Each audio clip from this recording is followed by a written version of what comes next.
আর যদি তিনি মূল মোকদ্দমায় বিয়ে অস্বীকার সহ সন্তান অস্বীকার করেন তবে সেক্ষেত্রে ডিএনএ টেস্টের ব্যাপার জড়িত রয়েছে এবং পারিবারিক আদালতই এই বিষয়ে সিদ্ধান্ত নেবেন। যদি ডিগ্রিদার নাবালক পুত্র হয় তবে নাবালক পুত্র কিন্তু 18 বছর পর্যন্ত পূর্ণ না হওয়া পর্যন্ত তার পিতা বা অভিভাবকের কাছ থেকে খোরপোশ পাবেন।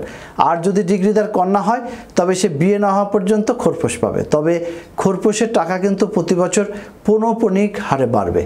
আর আদালত চাইলে বাদীর আবেদনের পরিপ্রেক্ষিতে খোরপোশের অতিরিক্ত খোরপোশ যে কোনো সময় দিতে পারবেন, বলছেন 54 ডিএলআর পৃষ্ঠা নাম্বার 175। বড় সমস্যা হচ্ছে দায়িক পক্ষ আদালতে এসে আদালতের রায়ের নির্দেশ কোনো রকম না মেনেই বা 17(5) ধারার বিধান পালন না করেই ডিগ্রিকৃত টাকার মধ্যে 5,000 বা 10,000 টাকা জমা দিয়ে বকরি টাকা দিতে সময় প্রার্থনা করেন। যদিও আদালত ডিগ্রিকৃত টাকা দায়িকের দরখাস্তের ভিত্তিতে ন্যায়সঙ্গত কিস্তিতে পরিশোধের সুযোগ দিতে পারেন, বলছেন 52 ডিএলআর পৃষ্ঠা নাম্বার 157। আর জারি মোকদ্দমা দায়ের